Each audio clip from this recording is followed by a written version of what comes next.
अस्सलाम वालेकुम स्टूडेंट्स। आज हम जो अपना टॉपिक पढ़ेंगे वो है force and momentum.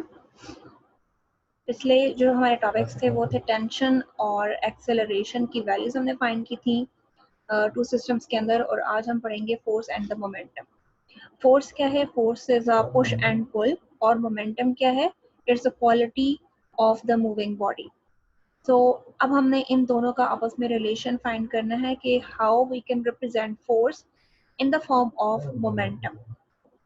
So for that reason we have to consider a body, moving body. So consider a body of mass m moving with the initial velocity vi, and let a force F act on the body which produces an acceleration a in it. This changes the velocity of the body and let its final velocity after time becomes vf. इसका मतलब है कि आपके पास जो body है वो initially vi के साथ मूव कर रही है, और आप जब उस पर फोर्स अप्लाई करेंगे, फोर्स अप्लाई करने के रिजल्ट में उसकी वेलोसिटी में चेंज आएगा, and velocity will be change from vi to vf. इस चेंज के रिजल्ट में, क्योंकि हमें पता है कि एक्सेलरेशन वेलोसिटी के चेंज को शो करता है, और वेलोसिटी में जब चेंज आ रहा है तो इसका मतलब है कि ऑब्जेक्ट में ऑब्वियसली एक्सेलरेशन प्रोड्यूस हो रही है। अच्छा, उसके बाद मोमेंटम भी वेलोसिटी के साथ रिलेट करता है। मोमेंटम आपको पता है कि p is equal to mv के इक्वल होता है। इसका मतलब है कि momentum is depending on the velocity. If there is a change in the velocity, momentum will also change. दूसरी चीज जिसमें मोमेंटम की डिपेंडेंस है वो है mass, because p is equal to mv। The mass is not changing, mass में कोई change नहीं आ रहा, क्योंकि चाहे ऑब्जेक्ट स्लो मूव कर रहा है, चाहे ऑब्जेक्ट हाई स्पीड के साथ मूव कर रहा है, चेंज हो गई है स्पीड, उसके मास में कोई फर्क नहीं आता। इसलिए m कांस्टेंट रहता है, और मोमेंटम में जो भी चेंज है वो वेलोसिटी में चेंज की वजह से आ रहा है, और हम जो फोर्स अप्लाई कर रहे हैं इस ऑब्जेक्ट पे उसकी वजह से वेलोसिटी में चेंज आ रहा है, इसलिए मोमेंटम भी चेंज होगी। इसलिए हमने क्या क्या कहा यहाँ पे कि P I and P F be the initial and final momentum. तो हमने इसको इनिशियल एंड फाइनल मोमेंटम कहा, और दोनों आपस में चेंज है, इक्वल नहीं है, क्योंकि वेलोसिटी में चेंज आ रहा है। ये हमने इसकी वैल्यूज लिख ली है। P I is equal to M V I और P F is equal to M V F. दोनों की वैल्यूज क्यों चेंज है? क्योंकि वेलोसिटीज चेंज है, इसलिए इनिशियल और फाइनल मोमेंटम भी चेंज है।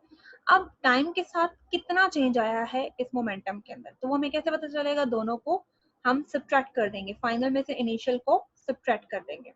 सो सब्ट्रैक्शन के बाद हमें चेंज इन मोमेंटम मिलेगा। What is the change in momentum? P F minus P I. Change in momentum को अगर हम डिस्क्रिप्टिव फॉर्म में लिखें तो change in momentum is equal to final momentum minus initial momentum. इसलिए राइट साइड पे हमने उसकी वैल्यूज को सब्ट्रैक्ट किया है। पी एफ की क्या वैल्यू है? एम वी एफ, और पी आई इनिशियल मोमेंटम की क्या वैल्यू है? M V I.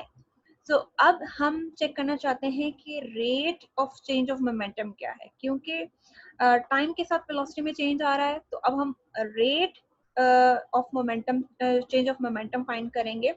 और रेट आपको पता है कि हमेशा जब भी हम किसी फिजिकल क्वांटिटी के रेट की बात करते हैं तो वो टाइम के साथ चेंज की बात होती है। जैसे आपने पढ़ा कि वेलोसिटी क्या होता है? Rate of change of displacement. तो rate of change of displacement की जब बात आ रही है तो d डिवाइडेड बाय t था वो फार्मूला। आपने बिल्कुल स्टार्टिंग में सेकंड चैप्टर में पढ़ा था कि जो वेलोसिटी है वो क्या है? Rate of change of displacement है। उसमें भी डिनोमिनेटर में t था, टाइम। यानी रेट की जब बात हो रही है तो टाइम इन्वॉल्व है डिनोमिनेटर में, ठीक है? हम टाइम के रिस्पेक्ट से उस ऑब्जेक्ट में चेंज को मेजर कर रहे हैं। दैट्स व्हाई हियर जब हम rate of change of momentum की बात कर रहे हैं तो डिनोमिनेटर में हमने टी लिखा, दोनों तरफ हमने ये जो इक्वेशन ऊपर हमने लिखी थी difference of final and initial momentum की, इन दोनों को दोनों तरफ टी से हमने डिवाइड कर दिया। जब हमने टी से डिवाइड किया तो अब इसके राइट साइड पे जो न्यूमिनेटर है उसमें आप देखें मैथ कॉमन है।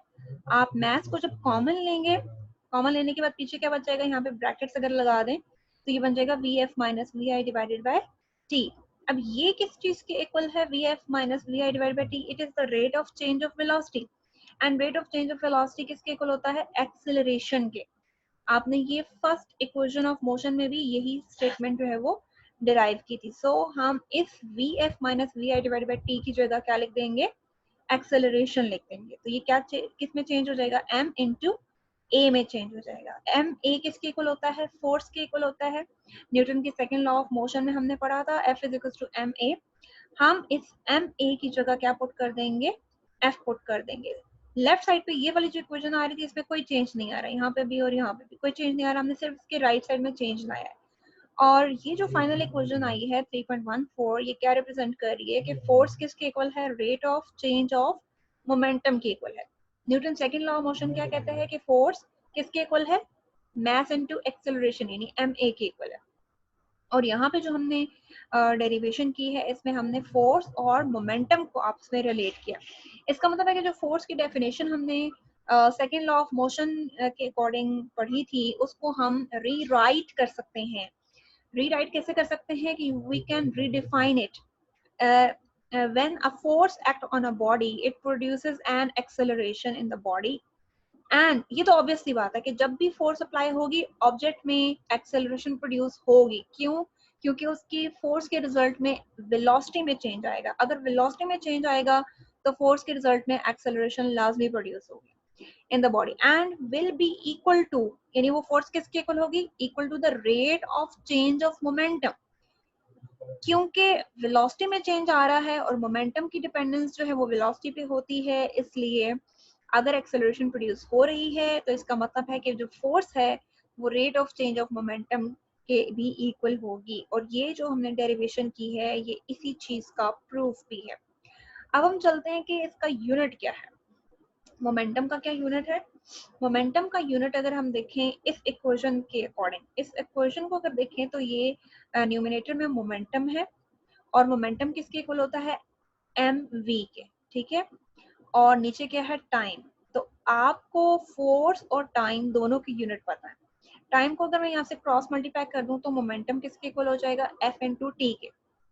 फोर्स का यूनिट होता है न्यूटन और यहाँ मल्टीप्लिकेशन में टाइम है तो टाइम का यूनिट क्या है? सेकेंड। तो न्यूटन सेकेंड, ठीक है। कैसे? इसी फार्मूला से ही हम ये यूनिट ड्राइव कर सकते हैं कि आपने सिंपल मोमेंटम को इस साइड पे रहने देना है और टी को क्रॉस मल्टीप्लाई कर देना है। जब टी को क्रॉस मल्टीप्लाई करेंगे तो मोमेंटम की वैल्यू यानी चेंज ऑफ मोमेंटम की वैल्यू एफ इनटू टी के इक्वल आ जाएगी। फोर्स का यूनिट लिखेंगे और फोर्स की यूनिट को टाइम की यूनिट से जब आप मल्टीप्लाई करोगे तो वो आपके मोमेंटम का यूनिट होगा, that is Newton second. Force का यूनिट जो है वो न्यूटन है और टाइम जिससे नीचे डिनोमिनेटर से क्रॉस मल्टीप्लाई होकर आएगा उसका यूनिट सेकेंड है, तो इसलिए इसका यूनिट क्या हो गया? न्यूटन सेकेंड हो गया। और इसका जो दूसरा यूनिट है मोमेंटम का, that is KG metre per second.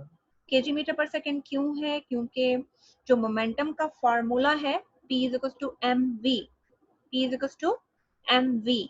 अब मैस किससे रिप्रेजेंट करते हैं हम? केजी से, ठीक है। और m के साथ क्या मल्टीप्लाई हो रहा है मोमेंटम के फार्मूला में? वेलोसिटी। तो उस वेलोसिटी का यूनिट क्या है? Metre per second.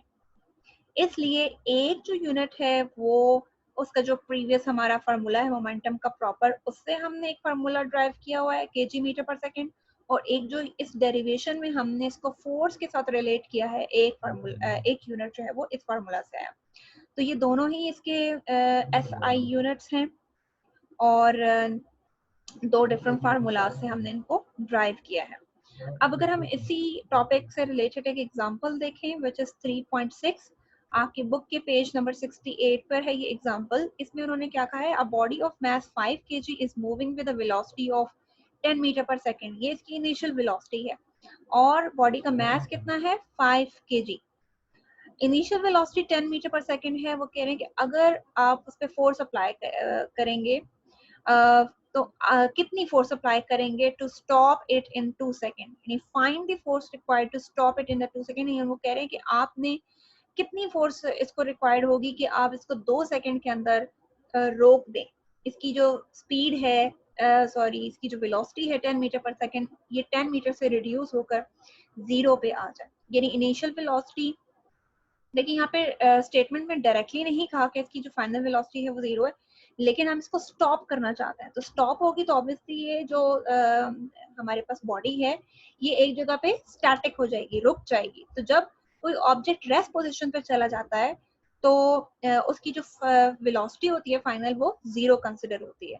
तो इसीलिए हमने स्टेटमेंट से ये गेस किया है कि हमारी जो फाइनल वेलोसिटी है वो 0 है और इनिशियल हमें गिवन है। और आपको फोर्स चाहिए। फोर्स डायरेक्टली तो v के साथ रिलेट नहीं कर रही, फोर्स या तो ma एक्सेलरेशन और मास के साथ रिलेट कर रही है, या हमारे पास फोर्स जो है वो rate of change of momentum के साथ रिलेट कर रही है। तो आप इन दोनों फार्मूलाज को यूज करके और इस डाटा को सब्स्टिट्यूट करके फाइंड कर सकते हैं फोर्स की वैल्यू। तो हम बुक की मेथड को आगे फॉरवर्ड करते हैं। फोर्स का अभी हमने जो फार्मूला पढ़ा वो क्या था, P F minus P I divided by T. P F किसके इक्वल होता है, m इंटू वी आई। ठीक है, यहाँ पे इन्होंने लिखा नहीं है, आप इसको बेशक मेंशन कर लें। P I is equal to M V I. Mass 5 kg है और वी आई क्या है, 10 मीटर पर सेकेंड। दोनों को जब आप मल्टीप्लाई करोगे तो 50 न्यूटन सेकेंड आ जाएगा। और जो फाइनल मोमेंटम है वो किसके इक्वल हमने ऊपर अभी लिखा था, यहाँ पे final momentum is equal to MVF। इस फार्मूले को हम यूज कर रहे हैं। तो उस हमारे न्यूमेरिकल में मैथ की वैल्यू 5 kg है और VF कितना गिवन था, 0 मीटर पर सेकेंड। ठीक है, तो इन दोनों को जब आप मल्टीप्लाई करोगे तो फाइनल मोमेंटम कितनी आ जाएगी, 0 न्यूटन सेकेंड्स। अब जो आपने फोर्स फाइंड करनी है यहाँ पे, क्योंकि हमने PF और PI की वैल्यू फाइंड कर ली है, दोनों को सब्स्टिट्यूट करेंगे। टाइम कितना गिवन है, 2 सेकेंड्स। ठीक है, उसको डिनोमिनेटर में पुट करेंगे। यहाँ पे आपकी बुक में वैल्यूज ऑपोजिट पुट हुई हुई है। PF की वैल्यू 0 है और इन्होंने PF की जगह 50 न्यूटन सेकेंड पुट कर दिया है और PI की जगह 0। तो ये ऑपोजिट इन्होंने पुटिंग की है। यहाँ पे पहले 0 लिखा जाएगा, 0 में से 50 को माइनस करेंगे और जब 0 में से 50 को माइनस करेंगे तो एक नेगेटिव साइन अपीयर होगा। उसको जब आप 2 से डिवाइड करोगे तो ये सेकंड सेकंड से कैंसिल हो जाएगा और न्यूटन इसका यूनिट रह जाएगा। और 50 डिवाइडेड बाय 2 किसके इक्वल होगा, 25। यहाँ पे एक नेगेटिव साइन आप साथ लगा लें। ये नेगेटिव साइन सिर्फ इस चीज को शो करेगा कि आपने जो ऑब्जेक्ट की मोशन थी उसके ऑपोजिट डायरेक्शन में फोर्स अप्लाई किए, क्योंकि आपने ऑब्जेक्ट को रोकना है, स्टॉप करना है। तो स्टॉप करने के लिए आपको उसकी मोशन के ऑपोजिट डायरेक्शन में फोर्स लगानी पड़ेगी। और कितनी फोर्स लगानी पड़ेगी, 25 न्यूटन। इसलिए इसके साथ एक नेगेटिव साइन यहाँ पे अपीयर होगा। वो नेगेटिव साइन, फोर्स खुद नेगेटिव नहीं होती, फोर्स पॉजिटिव होती है, लेकिन ये नेगेटिव साइन जो अपीयर हो रहा है वो सिर्फ उसकी डायरेक्शन को इंडिकेट करेगा कि ऑब्जेक्ट की जो मोशन है वो अगर फॉरवर्ड डायरेक्शन में थी तो उस पर जो फोर्स है वो हमें बैकवर्ड डायरेक्शन में अप्लाई करके उसको रोकना पड़ा। सो इस का जो आंसर है वो 25 newton force is required to stop the body. ठीक है, ये आज का हमारा टॉपिक था। और इससे रिलेटेड जो है वो एक्सरसाइज में एक क्वेश्चन है, उसकी तरफ हम जाते हैं।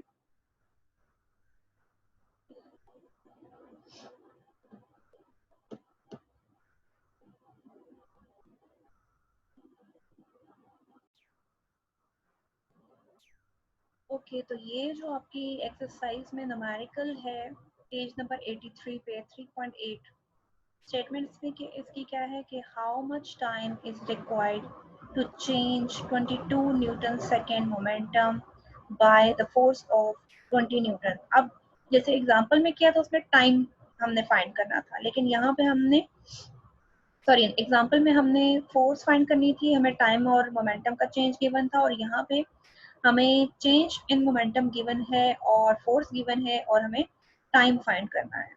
अब देखिए यहाँ पे एक चीज जो नोट करने वाली है कि यहाँ पे इनिशियल और फाइनल मोमेंटम हमें अलग अलग नहीं गिवन, हमें यहाँ पे उनका चेंज गिवन है। इसका मतलब है कि वो जो डिफरेंस होता है पी एफ माइनस पी आई वो डायरेक्टली गिवन है आपको। ठीक है, पी एफ की वैल्यू अलग से और पी आई की वैल्यू अलग नहीं गिवन, बल्कि यहाँ पे उन दोनों का डिफरेंस लेके आपको डायरेक्टली दे दिया है। तो आपने पी एफ माइनस पी आई की जगह ये डिफरेंस डायरेक्टली जो है वो सब्स्टिट्यूट करना है। ठीक है, ओके। अब इसके जो हमारे पास सोल्यूशन है इसका, that is here on your screen.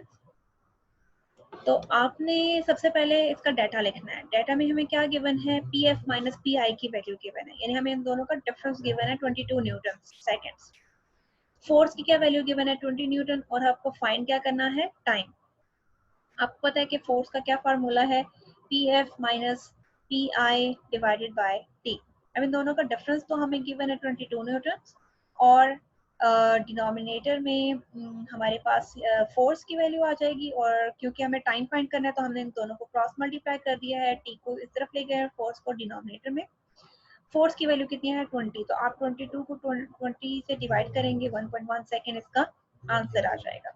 सो ये हमारे टॉपिक से रिलेटेड एक एग्जांपल और एक न्यूमेरिकल था जो हमने आज कर लिया है, और ये सारे न्यूमेरिकल्स हम दोबारा से फुल एक्सरसाइज में भी रिवाइज करेंगे, लेकिन जो न्यूमेरिकल्स और हमारे पास एग्जांपल्स टॉपिक से रिलेटेड थी हम साथ साथ इसलिए कर रहे हैं ताकि आपको उस टॉपिक की जो प्रैक्टिकल एप्लीकेशन है वो भी समझ आ जाए। तो आपने क्या करना है कि आपने क्वेश्चन लिखना है कि what is the relation between, बल्कि ये आपकी एक्सरसाइज में एक क्वेश्चन भी है 3.7, how can you relate a force with the change of momentum of the body। तो आपने ये क्वेश्चन अपनी नोटबुक्स पे लिखना है, और उसके आंसर में जो आज हमने टॉपिक पढ़ा है ये सारा एज इट इज आपने नोट डाउन करना है, ठीक है। और उसके बाद जो आपकी एग्जाम्पल थी वो, और उसके बाद आपका जो न्यूमेरिकल है ये भी आपने उसी टॉपिक के बाद अपनी नोटबुक्स पे कर लेना है, ठीक है। सो अगर आपको कोई प्रॉब्लम हुआ तो आपने ग्रुप के अंदर पूछ लेना है, ठीक है। अल्लाह हाफिज।